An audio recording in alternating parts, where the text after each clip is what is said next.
በስመ አብ ወወልድ ወመንፈስ ቅዱስ አሃዱ አምላክ አሜን።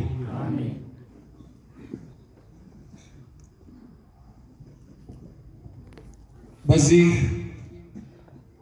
ቅዱስ ስፍራ እግዚአብሔር አምላክ በሚወደው ደጅ የተሰበሰባችሁ ክቡር አባታችን ሊቀ ማእምራን አዕይንተ እግዚአብሔር አበው መነኮሳት ወካህናት፣ አሃው ዲያቆናት፣ የቤተ ክርስቲያን ጌጦቿ ከዋክብት ምእመናን፣ አባቶች፣ እናቶች፣ ወንድሞችና እህቶች፣ እግዚአብሔር አምላክ የሚወዳችሁ ሕፃናት ጭምር ሰላም እግዚአብሔር ከሁላችን ጋር ይሁን። እንዴት ዋላችሁ? ሰማይን ያለ ምሰሶ ከነግሱ የዘረጋ ምድርንም በውሃ ላይ ያለ ካስማ ከነልብሱ ያጸና ደመናን ያለ ድምፅ የሚነዳው አየርን ሳይታይ የሚያስጉዘው የሚታየውንም የማይታየውንም ሁሉ የፈጠረ ኃያሉ አምላካችን አዶናይ ኤልሻዳይ እግዚአብሔር ከዘላለም እስከ ዘላለም ለስም አጠራሩ ክብር ምስጋና ይግባው። ረድኤተ እግዚአብሔርን አጋዥ በማድረግ ዛሬ በዚህ በአያት ጸበል መድኃኔዓለም የምንማርበት የትምህርታችን የወንጌል ክፍል የሉቃስ ወንጌል ምዕራፍ 10 ሲሆን ቁጥሩም ከ25 እስከ 37 ባለው ቃል ይሆናል። ይህም የዘላለም ሕይወት እንደወርስ ምን ላድርግ በሚል ይሆናል። ሰው ለሰው አስታዋሽ ነው። ሰው ለሰው አሳሳቢ ነው። በልቡና የሚያሳድር በአእምሮ የሚቀርጽ የቃሉ ባለቤት ሕያው እግዚአብሔር የምትሰሙትን ቃል ሁሉ በልቡናችሁ ጽላት ይጻፍላችሁ። ለእኔም ለምናገረው ማስተዋሉና ጥበቡ እንዲያድለኝ የቃሉን ደጅ እንዲከፍትልኝ ሁል ጊዜ በጸሎታችሁ አስቡኝ። ይህ ቃል የሚሰማችሁ ሁሉ ሐሳብ ሕሊናችሁ በሰማያት ይኑር። ያላችሁበትንም ስፍራ ወቁ። የጽድቅን ቃል ደስ በሚያሰኙ ጆሮዎች አድምጡ። አንድም እንኳ በዚህ ቅጽ የራሱን ወሬ የሚያወራ ሰው ከቶ አይሰማ። ምድርን ባያት ጊዜ እንድትንቀጠቀጥ ለሚያደርጋት ደሴቶችንም ለሚያቀልጠው ኃያልና ብርቱ አምላክ ከዚህ ሰዓት ጀምራችሁ ሁላችሁም ልቡናችሁን ለሠራዊት ጌታ ለእግዚአብሔር አስማርኩ። ትምህርቱ እስከ ምሽቱ 2 ሰዓት ይሆናል። የሉቃስ ወንጌል ምዕራፍ 10 ከቁጥር 25 እስከ 37 እንዲህ ይላል። መንፈስ ቅዱስ በእኔም በእናንተ ላይ ይደር። እነሆም አንድ ሕግ አዋቂ ሊፈትነው ተነስቶ መምህር ሆይ የዘላለም ሕይወት እንድወርስ ምን ላድርግ አለው። እርሱም በሕግ የተጻፈው ምንድን ነው? እንዴትስ ታነባለህ አለው። ሕግ አዋቂውም መልሶ ጌታ አምላክህን በፍጹም ልብህ፣ በፍጹም ነፍስህ፣ በፍጹም ኃይልህም፣ በፍጹም አሳብህም ውደድ፣ ባልንጀራህንም እንደ ራስህ ውደድ አለው። ኢየሱስም እውነት መለስህ፣ ይህም አድርግ በሕይወት ትኖራለህ አለ። እርሱ ግን ራሱን ሊያጸድቅ ወዶ ኢየሱስን ባልንጀራዬ ማን ነው አለው። ኢየሱስም መልሶ እንዲህ አለ፣ አንድ ሰው ከኢየሩሳሌም ወደ ኢያሪኮ ወረደ፣ በወንበዴዎች እጅ ወደቀ። እነርሱም ደግሞ ገፈፉት፣ ደበደቡትም፣ በሕይወትና በሞት መካከል ትተውት ሄዱ። ድንገትም አንድ ካህን በዚያ መንገድ ወረደ፣ አይቶም ገለል ብሎ አለፈ። እንዲሁም ደግሞ አንድ ሌዋዊ ወደዚያ ስፍራ መጣና አይቶት ገለል ብሎ አለፈ። አንድ ሳምራዊ ግን ሲሄድ ወደ እርሱ መጣ፣ አይቶትም አዘነለት። ቀርቦም ዘይትና የወይን ጠጅ በቁስሎቹ ላይ አፍስሶ አሰራቸው። በራሱ አህያም ላይ አስቀምጦት ወደ እንግዶች ማደሪያ ወሰደው፣ ጠበቀው። በማግስቱም 2 ዲናር አውጥቶ ለባለቤቱ ሰጠና ጠብቀው፣ ከዚህ በላይ የምትከስረውን ሁሉ እኔ ስመለስ ከፍልሃለሁ አለው። እንግዲህ ከነዚህ ከሦስቱ በወንበዴዎች እጅ ለወደቀው ባልንጀራ የሆነው ማንኛው ይመስልሃል አለው። እርሱም ሕግ አዋቂው ምሕረት ያደረገለት አለ። ኢየሱስም ሂድ አንተም እንዲሁ አድርግ አለው። ስለ ቃሉ አምላካችን እግዚአብሔር ስሙ የተመሰገነ ይሁን። ትምህርት ነው። ትላንት በስብከት መልክ ተምረናል። ዛሬ ትምህርት ነው። ይዛችሁ የምትሄዱት ነገር አለ። አሁን የሰማችሁት ንባብ አለ። ታሪኩን ድገሙልኝ ብላችሁ ትደግሙልኛላችሁ? አሁን ያነበብኩት ብዙ ጊዜ ችግራችንን ልንገራችሁ። ሰው ቆይ ይረሳል አይረሳም? ሰው ይረሳል አይረሳም? አይረሳም። ለምን ይረሳል? የምትፈልጉ ተሟገቱኝ። አይረሳም። ቆይ ልንገራችሁ። የዛሬ 10 ዓመት የተማራችሁትን ታስታውሳላችሁ ወይስ ረስታችሁ? ንገሩ ብላችሁ ትነግሩኛላችሁ? ታውቁት? የዛሬ 10 ዓመት አሁን የነገርኳችሁን ትነግሩኛላችሁ? አትነግሩኝም? የሚነግረኛል አሁን ያነበብኩትን ሰምታችኋል አይደል? ትናገራላችሁ? አትናገሩ? ታስታውስታላችሁ? አሁን ያነበብኩትን ጥሩ። ከዚህ ቀጥሎ ደግሞ አንድ ነገር ልንገራችሁ። መርሳትና ለመርሳታችሁን በዚህ ወቁ። ነይ አንድ ጉድ ልንገርሽ። አይገርምሽም? ትላንትና ማታ ቤቷ ሄጄ ገና ስገባ ፊቷን እንደ ነገር አራስ አድርጋ እኔ ደግሞ ሰላም ነው ብዬ እንዴት አመሻችሁ ስል ምን አገባሽ አለች። ምን ነው ለእግዚአብሔር ሰላምታ ስላት አንቺ ደግሞ እግዚአብሔርን ታውቂዋለሽ ዲያብሎስ ብላ ሰደበች። ይሄንን የዛሬ ዓመት የተነገረን አትረሳም። ትረሳላችሁ? ይሄንን እንዲህ አለች እንዲህ የዛሬ ዓመት የተነገረ ቆይ ጉዱን ልንገርህ አለ ያደረገኝን ልንገርህ ብሎ የነገረህ ትረሳለህ? አትረሳም። ታዲያ ይሄን ለምን ትረሳለህ? የሰይጣን መንፈስ የተወገዘ ይሁን። የዲያብሎስ መንፈስ የታሰረ ይሁን። የአዳልሞቲ መንፈስ የወደቀ ይሁን። የዛር መንፈስ የታሰረ ይሁን። የወቃቢ መንፈስ የወደቀ ይሁን። የጨሌ መንፈስ የታሰረ ይሁን። የጋንጭሩ መንፈስ የረከሰ ይሁን። የአዳልሞቲ የጠቋር አቦብሌ መንፈስ የረከሰ ይሁን። የኢየሱስ ክርስቶስ ክብር ለዘላለም ከፍ ከፍ ይበል። ስሙ የተመሰገነ ይሁን። አስተውሉ። ዲያብሎስን ተቃወሙት፣ እንቢ በሉት፣ ከእናንተ ይሸሻል። ለምንድን ነው የማታስተውሉት? አያችሁ፣ የምትሰሙት ነው የሚወስነው እንጂ አንረሳም። አሰማማችሁ ነው። መልካም ገስጫችሁን የጀመርኩት ትምህርት ነው እያለው እንደሱ ነው። እንግዲህ አንድ አስተማሪ ሲያስተምር እኔ ትራንስፎርመር ነኝ አለ። ከኔ የሚወጣው ቃል ወደ እናንተ እስከሚደርስ ኬብል ነው አለ። ቀጭን የኤሌክትሪክ ገመድ ነው አለ። ከዛ እናንተ ጋር ሲደርስ እናንተ ታበራላችሁ አላቸው። አንዱ ለካ ተማሪ ቅልፉን ይለጥጣል። እርሶ ትራንስፎርመር ነው፣ ከሱ የሚወጣው ቃል እንደ ኬብል ነው። እኛ ጋር ሲደርስ እኛ እናበራለን። ይሄስ የተኛው ተማሪ አለ፣ እሱ ደግሞ የተቃጠለ አምፖል ይባላል። እና እንዳንቃጠል ሲሆን እንዳንገባ ነው ወደኛ ወደ ዋናው ነገር የምንመለሰው። መልካም አቺችልማ ትወዳላችሁ፣ ትችል ትወዳላችሁ። መልካም አሁን ልብ ብላችሁ ስሙ። አሁን ይህንን እንደ አንድ ታሪክ ነው። ታሪኩ ላይ አንድ ሰው ወደ ኢየሱስ መጣ። እንዳትረሱት።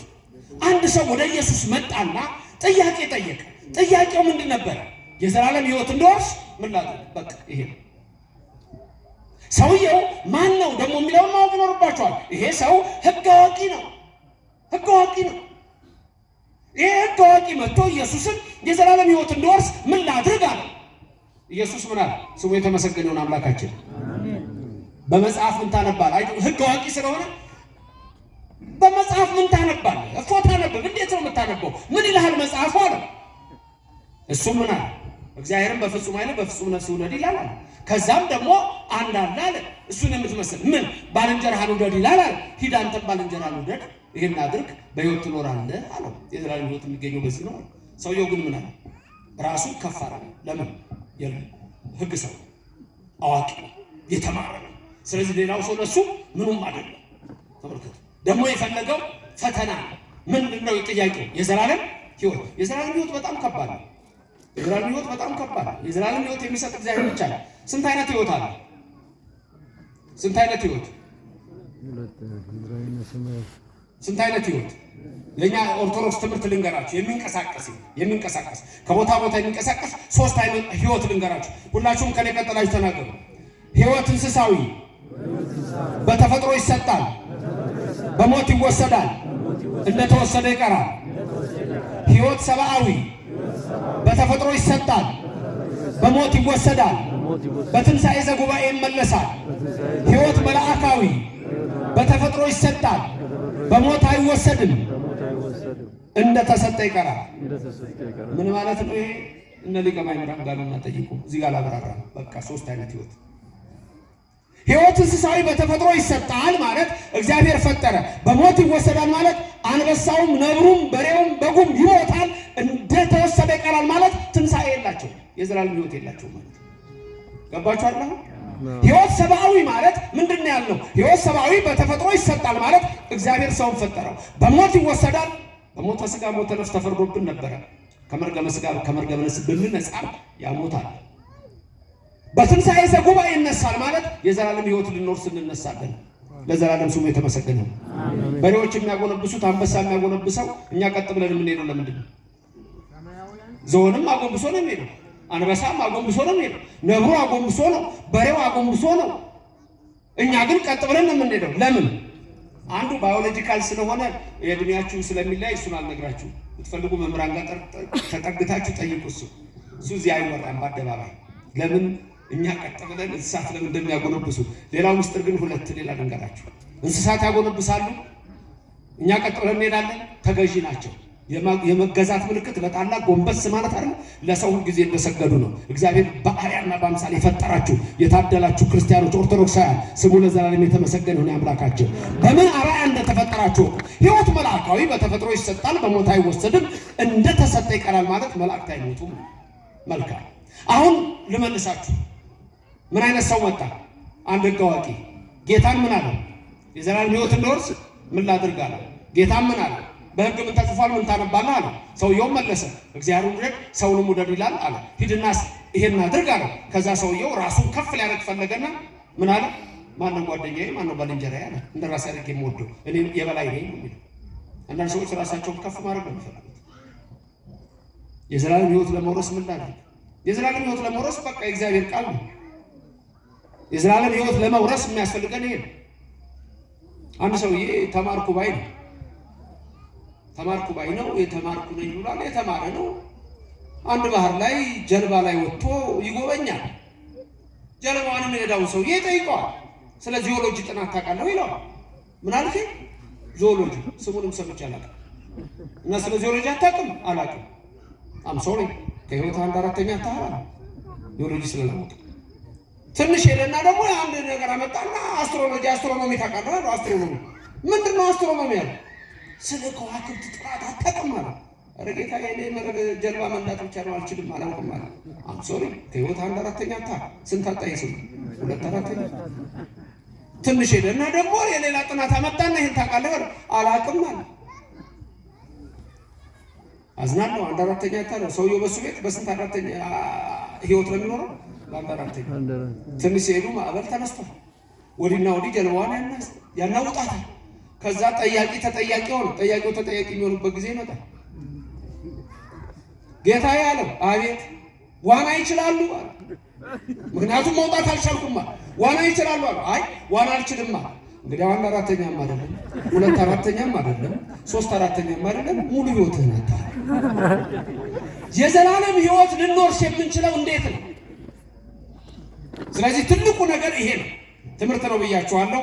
አሁን ሰውየውን አውቃችኋል። አንድ ሕግ አዋቂ መጣ ወደ ኢየሱስ ክርስቶስ ምን ብሎ ጠየቀው? የዘላለም ህይወት እንድወርስ ምን ላድርጋለሁ? ጌታ ምን አለ? በሕግ ምን ተጽፏል አለ። በሕግ ምን ተጽፏል ሲለው የተጻፈውን ነገር እግዚአብሔርን ውደድ ሰውን ውደድ አለ። አንድ ነገር እዚህ ጋር ልብ በሉ። ትናንትና ስንማር ስናነሳ ካነሳነው ነገር አንዱ ረዓብ ዘማ። አሁንም ከኢያሪኮ ጋር አገናኝቼ ነው የምነግራችሁ።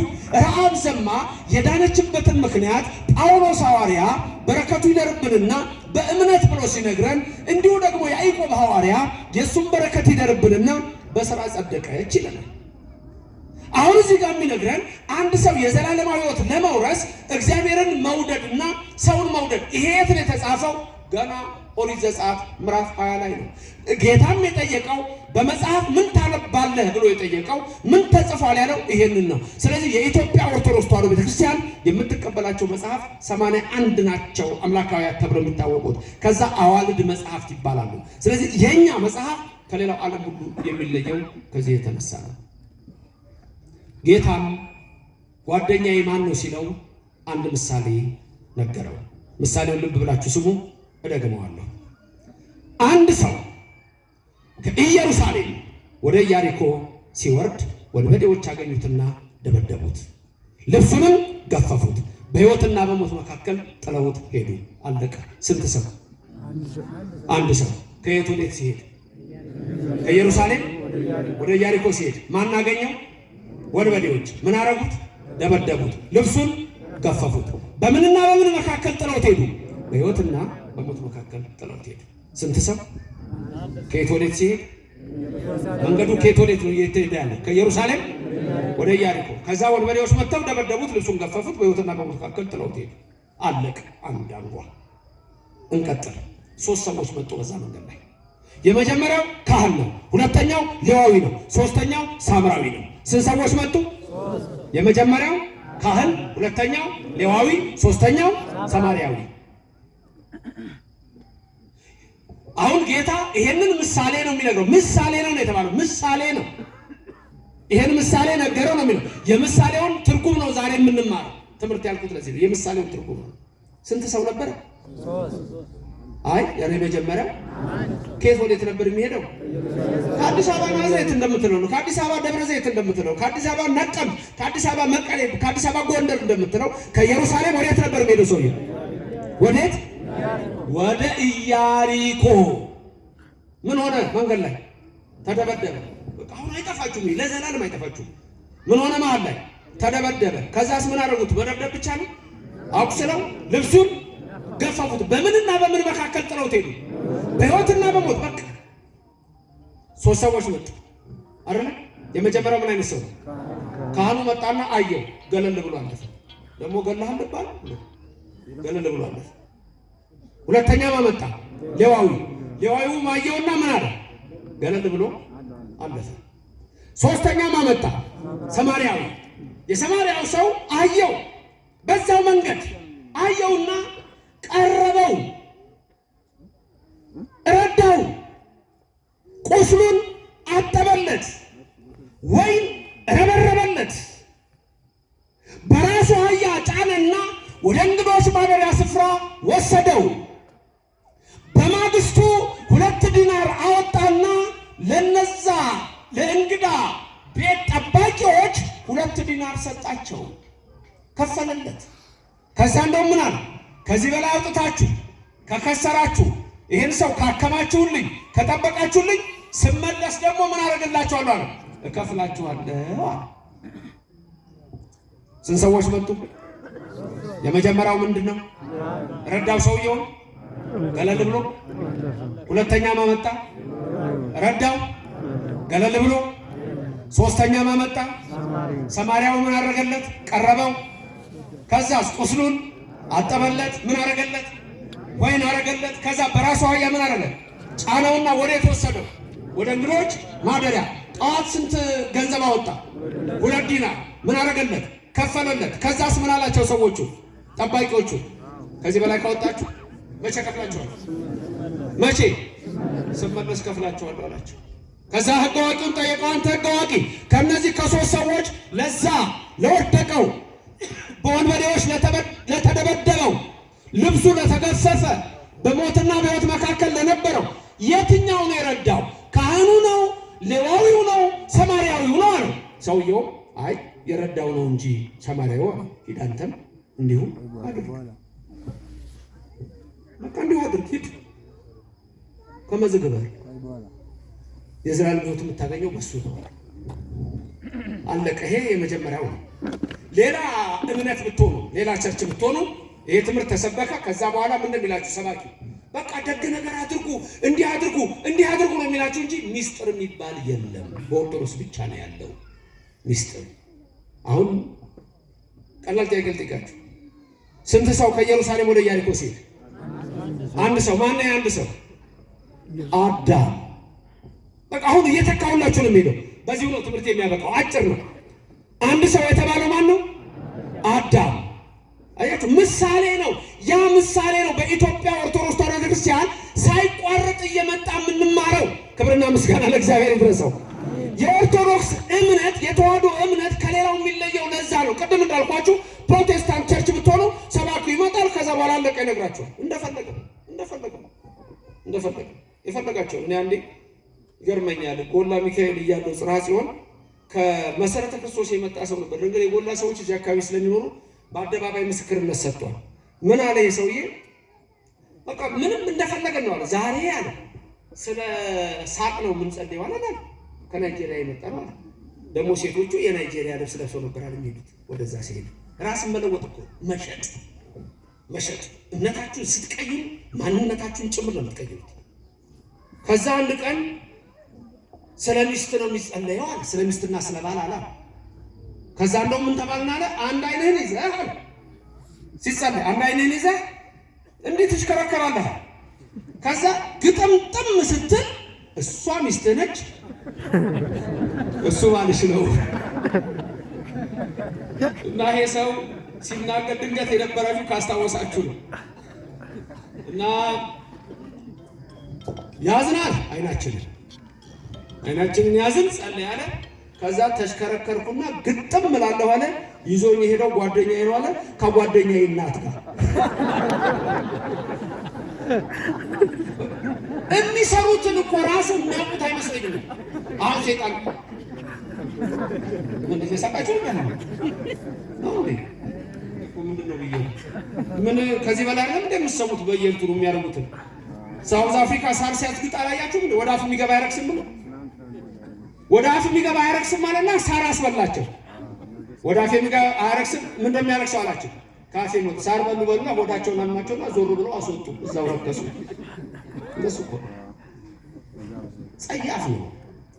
በእምነት ጽና፣ በክብር ጽና፣ በተዋህዶ ክርስትና ጽና። በዚህ ቦታ እግዚአብሔር ብቻ ነው የሚመለከው። የቃል ኪዳኑ ታቦታል። ስንገባ ገና በፍርሃት ነው። እንደ ሙሴ ጫማህን አውልቀህ እንደ ኢያሱ ጫማሽን አውልቀሽ ነው።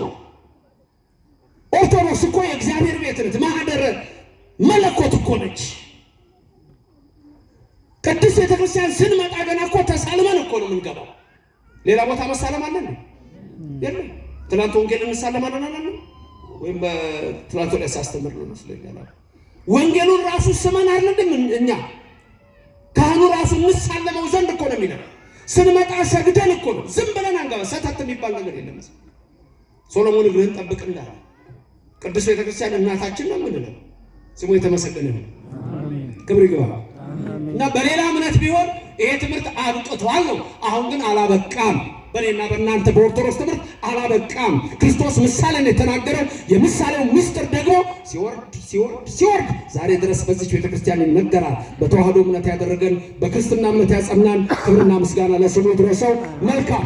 ስንት ሰው ከኢየሩሳሌም ወደ ኢያሪኮ ሲወርድ? አንድ ሰው ከየት ወደ ሲወርድ? ከኢየሩሳሌም። ይሄን ዛሬ የተማራችሁትን ቢያንስ ለብዙ ሰዎች መንገር አለባችሁ። ነገ ብትፈልጉ በቴክስት ሌላ ወሬ ታወሩ የለ ብትፈልጉ በቴክስት ብትፈልጉ በአፍ ገብታችሁ ይሄን ቃል ትናገራላችሁ። ስንት ሰው ከየት ወደ ሲሄድ? ከኢየሩሳሌም ወደ ኢያሪኮ። አንድ ሰው የተባለው አንድ ሰው በመጀመሪያ የተፈጠረው አዳም ነው። አንድ ሰው እግዚአብሔር በመጀመሪያ የፈጠረው አንድ ሰው አዳም፣ ከዛ ሔዋን አንድ ናቸው ሁለቱ።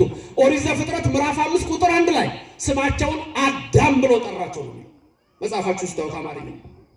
አዳምንም ሔዋንንም ስማቸውን ማ ብሎ ጠራቸው? አዳም ብሎ ጠራቸው። አዳም ማለት ቆንጆ ውብ ማለት ነው። ሁላችሁ ዘተሰገወ ምድር እሱ ሌላ ሚስጥር ነው። ክብር ምስጋና ይግባው እግዚአብሔር። አሜን። ሔዋን የሚለውን ስም ማን ያወጣላት? ማን ነው ሔዋን ያላት? አዳም ነው አይደል? ከመውደቃቸው በፊት ነው ከወደቁ በኋላ? አስተውሎችን ጥያቄ። ሔዋን ማለት ትርጉሙም ማለት ነው የሔዋን ሁሉ እናት። ከወደቁ በፊት ነው ወይስ ከወደቁ በኋላ ነው ሔዋን ያላት? መቼ ነው? አልመልስም። በኋላ ላይ መልስላችኋለሁ፣ አስታውሱ። አንድ ሰው ከኢየሩሳሌም ወደ ኢያሪኮ ሲወርድ ወንበዴዎች አገኙና ደበደቡት፣ ልብሱንም ገፈፉት፣ በሕይወትና በሞት መካከል ጥለውት ሄዱ። ስንት ሰው ማገኘው? ማናገኘው? ወንበዴዎች። ምን አደረጉት? ልብሱንም በምንና በምን መካከል ጥለውት ሄዱ? ከየት ወዴት ነበር የሚሄደው ይሄ ሰው? ኢየሩሳሌም ገነት፣ ኢየሩሳሌም ልዕልና፣ ኢየሩሳሌም ከፍታ። ኢየሩሳሌም ማለት የሳሌም ከተማ፣ የሳሌም ከተማ ማለት የእግዚአብሔር ከተማ፣ ያ ኢትዮጵያዊ መልከጼዴቅ የነበረባት ኢየሩሳሌም፣ የእግዚአብሔር ድንቅ ነገር የሚሰራባት ኢየሩሳሌም። ያ ሰው ግን ከዛች ከእግዚአብሔር ከተማ ወደ ኢያሪኮ ይሄድ ነበረ። ኢያሪኮ ትናንት ምንድን ነው ያልነው? የምን ከተማ ነው ያልነው? ኢያሪኮ የጣዖት ከተማ። ረሳችሁት? የጨረቃ ከተማ። ኢያሪኮ ማለት ትርጉሙ ራሱ ጨረቃ ማለት ነው። የጣዖት ከተማ፣ ጨረቃ የሚመለክበት ማለት ነው። ኢየሩሳሌም ከፍ ያለች ነች፣ ተራራ ላይ ናት። ኢያሪኮ ገብታችሁ ጉግል ብታደርጉ በዓለም ላይ ዝቅ ያለ ስፍራ የሚባለው አንዱ ኢያሪኮ ነው። ዝቅ ያለ ስፍራ በጣም ዝቅ ያለ ነው። እንደኛ ዳሎን እንደሚባለው ዓለም ላይ ትልቁ ዝቅ ያለ ስፍራ አንዱ ኢያሪኮ ነው። ኢየሩሳሌም ደግሞ ምን ላይ ነች አልኳችሁ? ተራራ ላይ። ስለዚህ ይሄ ሰው ከኢየሩሳሌም ወደ ኢያሪኮ ሲወርድ ነው የተባለው። ተመልከቱ። ሲሄድም አይደለም ለዛኛው ለመጀመሪያው ሰው ከኢየሩሳሌም ወደ ኢያሪኮ ምን ሲያደርግ?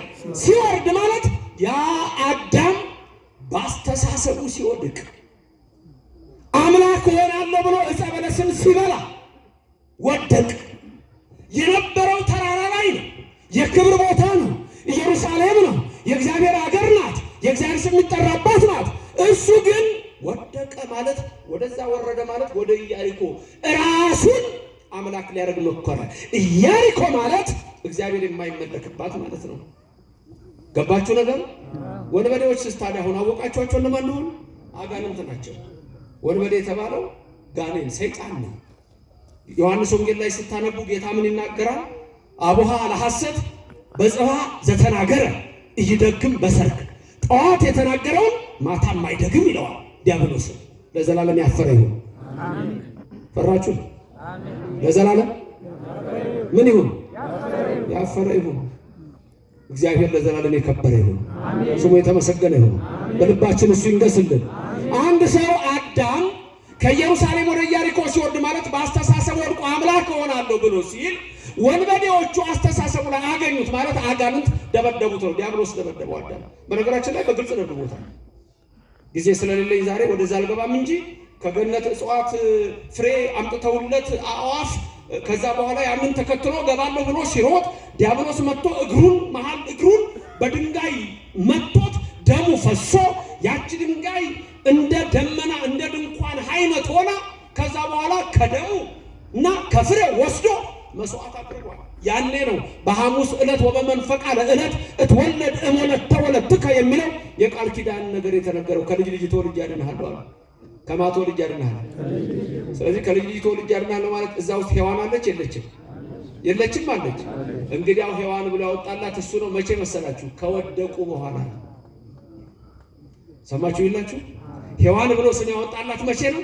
ከመውደቃቸው በፊት ሳይሆን ከወደቁ በኋላ። ምክንያቱም ከሷ ተወልዶ ነው ኢየሱስ ክርስቶስ የሚያድነው። ድንግል ማርያም የምትመጣው ከዛ ነው። የሔዋን እናት ሲል አዳም ከሩቅ የሚያየው ነገር አለ። ከሩቅ የሚያየው ማን ነው? ድንግል ማርያም ነው። ምክንያቱም ከልጅ ልጅ ብሎት የለ። ድንግል ማርያምን ከሩቅ አየና፣ ድንግል ማርያም ደግሞ ሴት ናት። ድንግል ማርያም የአምላክ እናት የምትሆነው እሷ መሆኗን ስላወቀ አዳም ሔዋንን እዚህ ጋር ምን አላት? የሔዋን እናት አላት። ድንግል ማርያም ነው እዛ የሚናገረው። እመቤታችን ምስጋና ይድረሳት። አሜን። ምልጃዋ በረከቷ ከሁላችን ጋር ይሁንልን። ስለዚህ ሔዋን ማለት የሔዋን እናት ከወደቁ በኋላ ነው። ይሄ ነው የሚያስደንቀው። አያችሁ፣ ከወደቁ በኋላ እንዴት ብሎ ነው የሔዋን እናት የሚላት ካላችሁ ድንግል ማርያምን እያየ ዘፍጥረት 3:15 በዘርህና በዘሯ መካከል አለው እባቡ፣ በዘርህና በዘሯ መካከል ጠላትነትን አደርጋለሁ በአንተና በሴቲቱ ይለዋል መጀመሪያ። ቀጥሎ በዘሯና በዘር መካከል ጠላትነትን አደርጋለሁ ይለዋል። ይሄ ማለት ምን ማለት ነው? ለጊዜው በሔዋንና በእባብ፣ ፍጻሜው በዲያብሎስና በእመብርሃን፣ መጨረሻ ደግሞ በክርስቶስና በሳጥናኤል በዲያብሎስ። ከድንግል ማርያም ተወልዶ ያዳነን ኢየሱስ ስሙ የተመሰገነ ይሁን። አሜን። ያዳነን ስሙ የተመሰገነ ይሁን። አሜን። ስንት ሰው ከየት ወዴት ሲሄድ? የአንድ ሰው ማን ነው? ከኢየሩሳሌም ወደ ኢያሪኮ ከከፍታው ወደ ዝቅታው ሲወርድ ማለት ነው። ካስተሳሰቡ ጀምሮ ማን አገኘ? ወንበዴዎች ምን አደረጉት? ደበደቡት። ከዛስ ልብሱ ተገፈፈ ማለት ዘፍጥረት 3 ነው። እርቃኑን ቀረ አዳም። ከዛ ቅጠል አንስተው ሸፈኑ። እግዚአብሔር ሲመጣ ፈራሁ አለ። ለምን? ራቁቴን ነኝና። ተመልከቱ። ከዛ በኋላ በሕይወትና በሞት መካከል ጥለውት ሄዱ ይላል። አጋንንት እኮ ግን ገለውት ነው ሄዱት። በሕይወትና በሞት መካከል የሚለው ግን እግዚአብሔር መጣና ተስፋ ሰጠው። ከልጅ ልጅ ተወልጄ ያድናል። ስለዚህ ሕይወትን ከሩቅ በጊዜው ደግሞ በሞተ ሥጋ ሞተ ነፍስ በረደተ መቃብር ረደተ ሲኦል ተፈርዶበት ነበር። ስለዚህ በሞትና በሕይወት መካከል ይላል። ስለዚህ ስለ ሰውየው ጨረስን አይደል? አንድ ሰው ከየት ወዴት ሲሄድ? ኢየሩሳሌም ወደ ኢያሪኮ። ማን አገኘው? አጋንንት። ማን ነው እሱ? አዳም። ምን አደረጉት? ደበደቡት። ልብሱን ገፈፉት ማለት ልጅነቱ ተወሰደ ማለት ነው። ልብስ እሱ ነው። ገላትያ 3:27 ላይ ስትመለከቱ ክርስቶስን ምን መስለው በጥምቀት ነው ይላል እና ከዛ ደግሞ ከክርስቶስ ጋር አንድ ትሆኑ ዘንድ የተጠመቃችሁ እናንተ ክርስቶስን ለብሳችሁታል ይላል። እስቲ ክርስቶስን ለብሻዋለሁ ወለ ክርስቶስን ምን አድርጋችኋል? ልበሱ ወለ አዲስ እሲ አዲስን ሰው ልበሱት ይላል። ልበሱ ሲባል ዝም ብለን እንደ ልብስ ሳይሆን በቃ በእኛ ላይ የሚገነው እሱ ነው። በእኛ ላይ የሚከብረው እሱ ነው። በእኛ ላይ ባለቤቱ እሱ ነው። በስጋም በነፍስም የሚያከብረን እሱ ነው። ለዘላለም ክብርና ምስጋና ለስሙ ይድረሰው። ስሙ የተመሰገነ ይሁንልን። እናንተ ሁላችሁ እኮ የክርስቶስ ስጋና ደም በውስጣችሁ አለ። እስቲ ስጋው ደግሞ የተቀበላችሁ እጃችሁን አሳዩ። ስጋውና ደግሞ የተቀበላችሁ ልስቲ ተራራው ላይ የሚያላችሁ እሺ፣ እግዚአብሔር ይባርካችሁ። አውርዱ። መዋሸት የለ እንዴ? እዚህ ደግሞ ያልተቀበላችሁ እጃችሁን ከፍ አድርጉ። ያልተቀበላችሁ ውሸታሞች። ገና በ40 ቀን አልተቀበልሽም፣ በ80 ቀንሽ አልተቀበልሽም በሉ። ስጋው ደግሞ የተቀበላችሁ እጃችሁን ከፍ አድርጉ። ሁላችሁም አጨብጭቡና መስግኑት እግዚአብሔር። መጀመሪያ ይግባችሁ። ይኸውላችሁ አቋርጫለሁ በላይ ከፈለክ ያልተቀበለ እዚህ ውስጥ አለ እንዴ? ያለ። እስቲ አንድ በገነኛ ዘለሰኛ ያለውን ልንገራችሁ። ከኔ ቀጥላችሁ ተናገሩ። ስጋህን በልቼ ደምህን ጠጥቼ ተኮነን ብትለኝ ይዤ እወርዳለሁ። እኔ ምን ቸገረኝ? ምንድን ነው ያላችሁት? ምንድን ነው ያላችሁት? ሴቶች ይሰማችኋል? በሉ እስቲ ስጋህን በልቼ ደምህን ጠጥቼ ተኮነኝ ብትለኝ ይዤ እወርዳለሁ። እኔ ምን ቸገረኝ? ምን ማለት መሰላችሁ? በጣም ብልህ ሰው ነው ይሄን የሚለው። ስጋህና ደምህን በልቼ ጠጥቼ ሲኦል ግባ ብትለኝ እኔም ይዤ አንተን ሲኦል ልወርድ ነው እኮ ምን ቸገረኝ? አንተም ከኔ ጋር ነህ ነው ነገሩ። በሚስጥሩ ግን ምንድን ነው? ስጋህን በልቼ ደምህን ጠጥቼ ሲኦል ግባ አትለኝም፣ ገነት ግባ ነው የምትለኝ ነው። አዎ ክብርና ምስጋና ለእግዚአብሔር ይድረሰው። ስለዚህ ስጋ ደግሞ ሁላችሁም ተቀበላችኋል። አቋርጣችሁ ያላችሁ አላችሁ፣ ያቋረጣችሁ ደግሞ ቀጥሉ። መጋቤ ሐዲስ ሶሎሞን ይሄን ትምህርት እንዳስተምር ነገሩ። ትላንትና ስጋው ደሙ የመቀበል ሚስጥሩን እንሄዳለን። በሉ እሺ፣ ስንት ሰው ከየት ወዴት ማን ደበደበው? አንድ ሰው ማን ነው? የደበደቡት እነማን ናቸው? አጋንንት አይደለም? አሁን ከዛ ይሄን ምሳሌ እየነገረው በዛው መንገድ ላይ ይላል። በዛው መንገድ ላይ ከየት ወዴት? መንገዱ ከየት ወዴት ነው? ተነጋግረን ጨርሰናል እኮ። መንገዱ ከየት ወዴት ነው? ከኢየሩሳሌም። በዛው መንገድ ላይ አንድ ካህን መጣ ማለት እሱ ወድቆ መጣ እንዳዳም።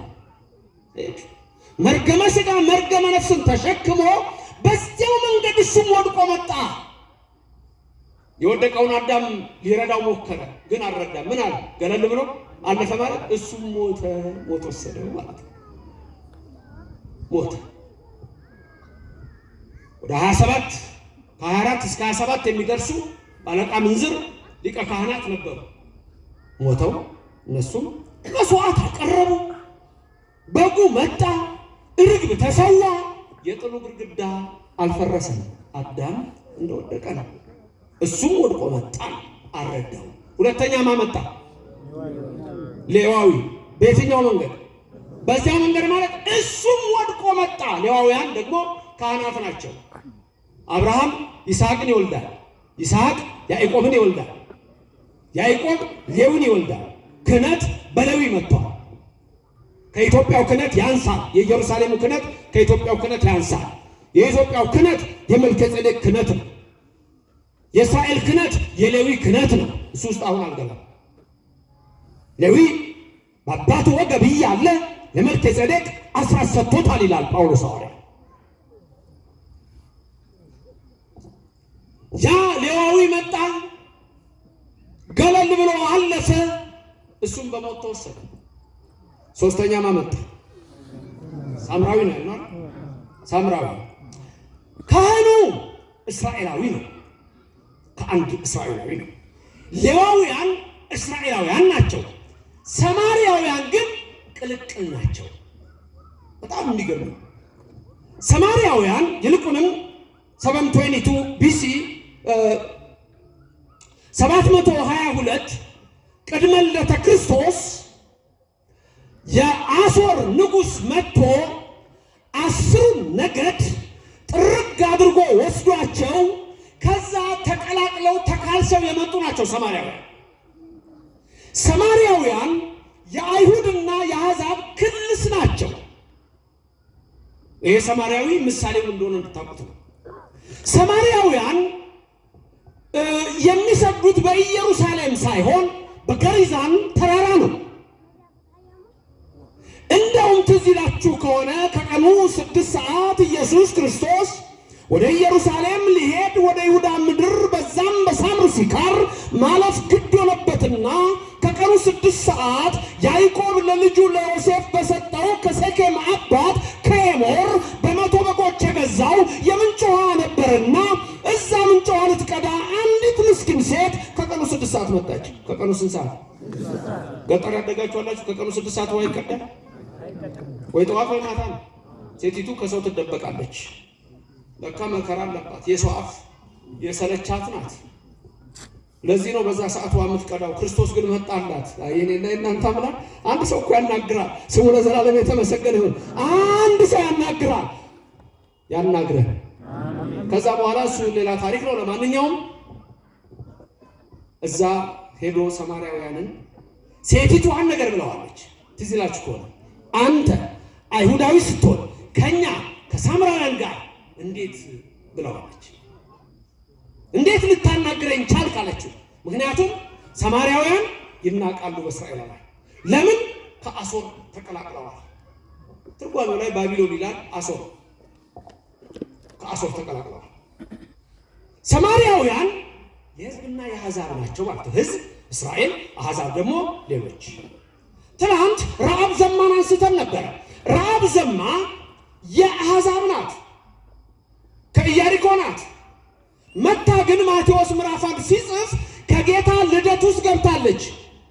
ልንገራችሁ፣ ሰማርያዊው የተባለው ኢየሱስ ነው ራሱ። ካህናት ናቸው፣ ሌዋውያን። ሶስተኛ የመጣው ሰማርያዊ የተባለው ኢየሱስ ክርስቶስ ነው። ለስም አጠራሩ ክብር ምስጋና ይግባው። ኢየሱስ ክርስቶስ ራሱን ለምንድነው ሰማርያዊ ያለው? ምሳሌ ስትሉ ኢየሱስ አይሁድ ብቻ አይደለም፣ ኢየሱስ ከአሕዛብ ብቻ አይደለም። ከሕዝብና ከአሕዛብ ከአይሁድና ከሌላ ሕዝብ የመጣ ነው። አንዷም ረአብ ዘማ ናት። ረአብ ዘማ ከኢያሪኮ ሄዳ በእስራኤል ዘንድ ሰሎሞንን አገባች። ሰሎሞን ቦዔዝን፣ ቦዔዝ ኢዮቤድን፣ ኢዮቤድ እሴይን፣ እሴይ ዳዊትን ይወልዳል። ዳዊትም የኢየሱስ ክርስቶስ አባት ተባለ። ለስም አጠራሩ ክብር ምስጋና ይግባው። ምክንያቱም እመቤታችን ከዳዊት ወገን ከአሮን ወገን ከቤተ መንግስትም ከቤተ ክህነትም ስለነበረች ነው። ያ ሁሉ የዘር ቁጥር የሚያርፈው እመቤታችን ላይ ነው። መጥቶ እመቤታችን ላይ ነው። እመቤታችን ምስጋና ይግባት፣ ከእሷ ብቻ ተወልዷልና። መልካም ሰማርያዊ ያለው ራሱን ነው።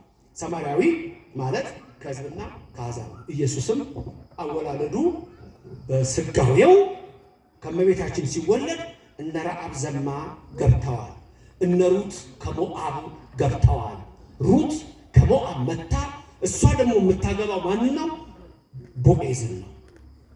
ተመልከቱ፣ እንዲህ ነው ክርስቶስ የመጣው እንጂ አንዳንድ ሰዎች እሱ አይሁድ ነው፣ እሱ እስራኤላዊ ነው። በእምነቱ እኛም ኢትዮጵያን ከዛሬ 2000 ዓመት በፊት አይሁድ ነን። እንደውም ለእስራኤል የአይሁድን እምነትን ያሳየች ሀገር ኢትዮጵያ ናት። ይህንን እንግዲህ አልሰማኝ ገባ በለው ነው ሊደነግጥ ይችላል አንዳንድ ሰው ሲሰማ። ኢትዮጵያ ናት። የሁሉም እምነት መሰረት ኢትዮጵያ ናት። መልከጼዴቅን አንስተናል። ዮቶርን እናነሳለን።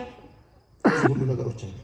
ሰማርያዊው ኢየሱስ አምላካችን ክርስቶስ ራሱን ሰማርያዊ ያለው ከሕዝብና ከአሕዛብ የዘር ግዱ ስለሚመጣ ነው። ወቀርበ ኀቤሁ ወደ እሱ ቀረበው ይላል አይደል? መጣና ሰማርያዊው የወደቀውን ሰው አየው ነው የሚለው። መጀመሪያ አየው ማለት በዓይነ ምሕረት ተመለከተው። እግዚአብሔር በዓይነ ምሕረት ይመልከተው። አሜን። ወደ እሱ ቀረበው ማለት ከስጋው ስጋ ከነፍሱ ነፍስ ነሳለት ማለት ነው። ቀረበው ማለት ዘመድ ሆነ ይላል ቅዱስ ጳውሎስ። ደስ ይለኛል። በአርዮስፋጎስ ነው በአቴና የኤፊቆሮስ ወገኖችና የስቶይኮች ወገኖች ናቸዋል። ኤፒኩሬኒዝምና ስቶይሲዝም የተባለ የእምነት ፍልስፍና በግሪክ በአቴና ገብቶ በዛ በአርዮስፋጎስ የባህል ማዕከል ሲነግራቸው ምንድን ነው ያላቸው? እግዚአብሔር አለ እሱ ዘመዳችን ነው ይላቸዋል። ክብርና ምስጋና ለእግዚአብሔር ይድረሰው። ንገሩኝ፣ እግዚአብሔር ምናችን ነው? ፈራችሁ? እንደ ጳውሎስ ተናገሩ። እግዚአብሔር ዘመዳችን ነው። ምናችሁ ነው? ዘመድ ማለት ምን ማለት ነው? ወገን ማለት ጎሽ ወገን ነው። ያክስት ልጅ አላችሁ? ያክስት ልጅ ምናችሁ ናት? ዘመዳችሁ። ያጎት ልጅ ሳላችሁ ምናችሁ ነው? ዘመድ። የእናታችሁ ወንድም የአባታችሁ እህት ልጆች ዘመዶቻችሁ ናቸው አይደል? ናቸው። ኢየሱስ ዘመዳችሁ ነው። እንዴ በደንብ ቀርባችሁ ነው እንጂ እሱ የእናታችሁ የማርያም ልጅ ነው። ስሙ የተመሰገነ ይሆንልን። ዘመዳችን ነው ማለት ከስጋችን ስጋ ከነፍሳችን። አማኑኤል ያለችው ትርጉሙ ምንድን ነው? እግዚአብሔር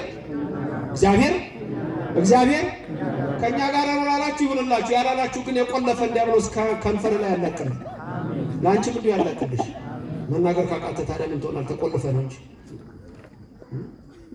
አንድ ሰውዬ ዘፈን ይችላል። ዘፈን ቢሉት ሊቀ ማእምራን ሲያሳርጉ መጨረሻ ሰምታችኋል? ድንገት አሜን ያሉትን አሜን ይበልልን፣ አሜን ያላሉትን አሜን አሰኝልን። ወደህ ብትል አይሻልም? በመከራ ከምትል ዝፈን አሉ። ለካ ኩርፏል። ጠጅ አልሰጡትም፣ ጠላ አልሰጡትም። ኧረ ዝፈን ሰርግ ቤት ነው። ዝም ይሄ ሰውዬ እንደማይዘፍነው አነሱና ስጋ የተቀቀለበት በርሜል ውስጥ ለካ እዛ አጥንቱ ጉንዳን በጉንዳን። ኧረ ጉንዳን በላው ዘፈን ሆነ ነገር እና በግድ ነው አሜን ማለት የምትፈልጉት እንዴ? በበሽታ በደዌ ታስረ ክርስቶስ ዘመዳችን ነው፣ የማርያም ልጅ። ክብር ምስጋና ለእግዚአብሔር ይድረሰው።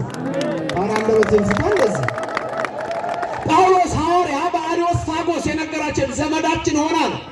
ወቀርበ ኀቤሁ ማለት ለአዳም ከስጋው ስጋ ከነፍሱ ነፍስ ነሳለት ነው። ከዛ በራሱ አህያ ጫነው ነው አይደል? በራሱ አህያ ጫነለት ማለት ስንተረግበው በአዳም በሰው አህያ ወደ ኢየሩሳሌም ቅድስት ከተማ ሲገባ ሆሳዕና ለዳዊት ልጅ አሁን አድን እያሉ ተናገሩት። ክብርና ምስጋና ለእግዚአብሔር ይድረሰው። በራሱ አህያ ከዛ ወደ የተወሰደው ወደ እንግዶች ማደሪያ። የእንግዶች ማደሪያ ምንድን ነው? በጊዜው ዝም ብሎ በንግግሩ ማደሪያ ቤት ማለት እየተከፈለ የሚታደርበት ቤት ማለት ነው። የእንግዶች ማደሪያ ግን የተባለችው ወሰደው ማለት ቅድስት ቤተክርስቲያን ነች። የእንግዶች ማደሪያ ቅድስት ቤተክርስቲያን ነች። ይሄ ማለት እኛ መጻተኞች ነን፣ እዚህ እኛ እንግዶች ነን። እዚህ አብርሃም ይላል ዕብራውያን 11:8 ላይ ጳውሎስ ሲሰብክ በረከቱ ይደርባችሁ። አብርሃም ባለጸጋ ሆኖ ሳለ ግን እንደ መጻተኛ ኖረ ይላል። እንደ እንግዳ ኖረ። እዚህ ምድር ላይ እንደ እንግዳ ነው መኖር ያለብን፣ ቋሚ አይደለም።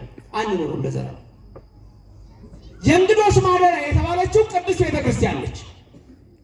በማግስቱ የሚለው ሌላ ትርጉም አለው። በሳኒታ ብዙ ምስጢር ያስሄዳል።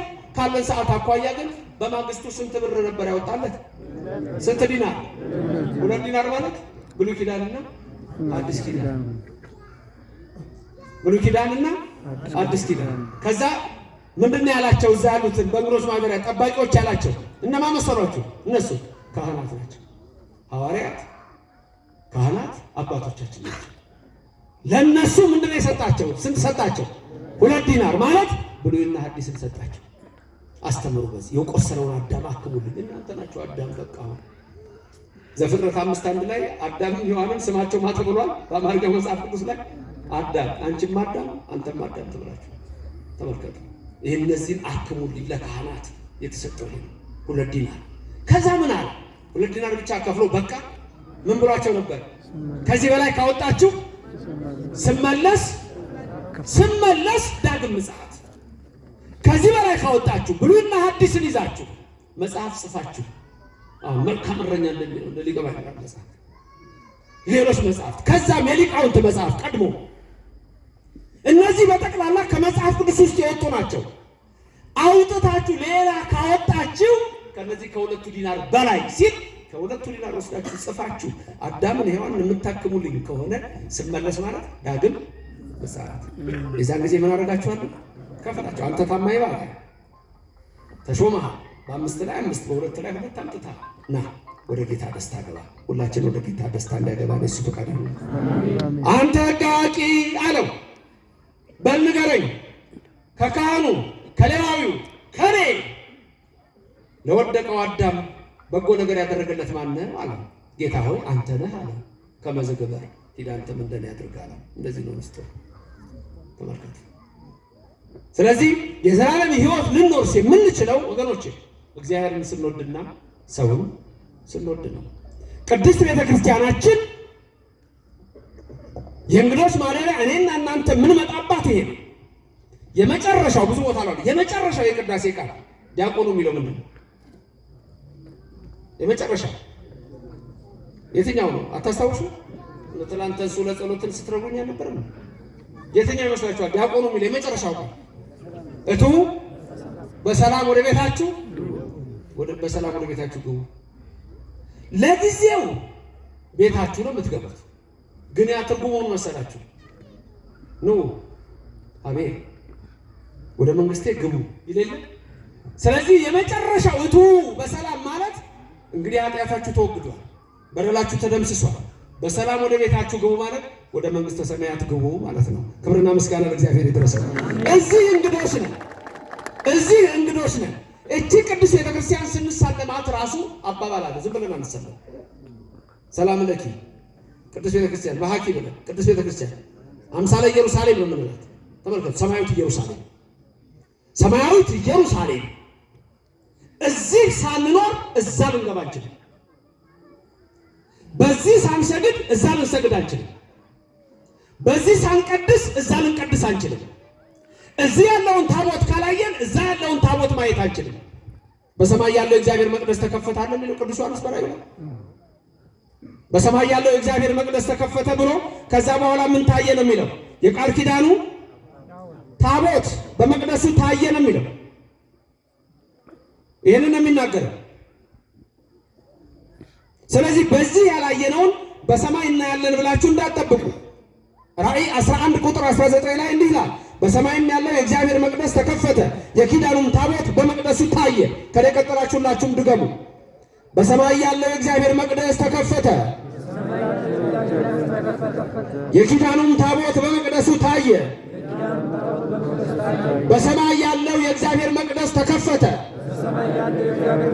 የቃል ኪዳኑ ታቦት በውስጡ ታየ። ምን ላይ ነው መጽሐፍ? ራእይ ላይ ራእየ ዮሐንስ ነው። ራእየ ዮሐንስ ምዕራፍ 11 ቁጥር 19 ነው። ምንድን ነው ያላችሁት? በሰማይ ያለው ምንድን ነው ያላችሁት? መድገም አቃታችሁ እንዴ? በሰማይ ያለው የማን መቅደስ ተከፈተ? መቅደሱ የማን ነው? የት ነው ያለው የመቅደስ? ሰማይ። በሰማይ ያለው እግዚአብሔር ምን መቅደስ ምን ሆነ? ተከፈተ። በውስጡ ደግሞ ምን ታየ? የቃል ኪዳኑ ታቦት። የት? ሰማይ ላይ። በማን መቅደስ? በማን መቅደስ? ምን ታየ? በእግዚአብሔር መቅደስ የቃል ኪዳኑ ታቦት። የኦርቶዶክስ ቤተክርስቲያን ስትከፈት መቅደሱ የእግዚአብሔር ነው፣ የሰው አይደለም። የቃል ኪዳኑ ታቦት በመቅደሱ ይታያል። በሰማይ ያለው በዚች ቤተክርስቲያን አለ። አንተ አዋቂ የዘላለም ሕይወት እንድትወርስ ከፈለግ ምግባርና ሃይማኖት በሚሰበክባት በኦርቶዶክስ ተዋሕዶ ቤተክርስቲያን ተገኝ። ታዲያ ዋናው ነገር ቁስሉን ምን አደረገለት? አደረቀለት። ዘይት ቀባ፣ ወይን ረበረበለት። ያ ጥምቀት ስጋ ወደሙ ነው። አጠበው፣ ጥምቀት ነው። ቁስሉን አደረቀለት፣ መርገመ ስጋ መርገመ ነፍስን አጠፋለት ነው። ዘይት እያንዳንዳችሁ የተጠመቃችሁ ጊዜ ቅብአ ሜሮን ትቀባላችሁ 36 ሕዋሳት። አለዛም ውስጥ አልከው ካህናት ሁሉም ያጠንቋቸዋል። ክርስትና ላይ ሕፃን ልጅ ጸጉሩን መላጨት አለበት የለበትም የሚል ብዙ ጥያቄ ትሰማላችሁ። ምን ነው መልሱ? አንዳንድ ሰዎች ሰምቻለሁ፣ ትልቅ መምህራን ሳይቀሩ መላጨት የለበትም ሲሉ ሰምቻለሁ። መላጨት አለበት። አንዳንድ ሰው ምን ይመስላል? ለተባይ ተብሎ ነው ይላል። አይደለም። ቅብአ ሜሮኑ ጭንቅላት ነው፣ ትልቁ ደግሞ ራስ ነው። ነገስታት ሲሾሙ፣ ነቢያት ሲከብሩ ራሳቸውን የሚቀቡበት ነው። ስለዚህ ሕፃኑ ወይም ሕፃኒቱ ቅብአ ሜሮኑ ራሳቸውን መንካት አለበት። አብዛኛው ሰው እንደውም ከሃዲ የሆነው ያ ቅባት ሳይነካው ሲቀር ስጋው ደሙ ወይን የተባለው ስጋው ደሙ ነው። ስለዚህ ወገኖች ስጋው ደሙ ያቋረጣችሁ ወደ ነፍስ አባቶቻችሁ ቀርባችሁ ስጋው ደሙ እንድትቀበሉ ይህንን መልእክት ነው የዛሬው ወንጌል። 2 ሰዓት ላይ ያበቃል የተባለው ትምህርት 2 ሰዓት ላይ አብቅቷል። የተማርነውን በልቦናችን ያሳድግ። እመቤታችን አትለየን። አሜን።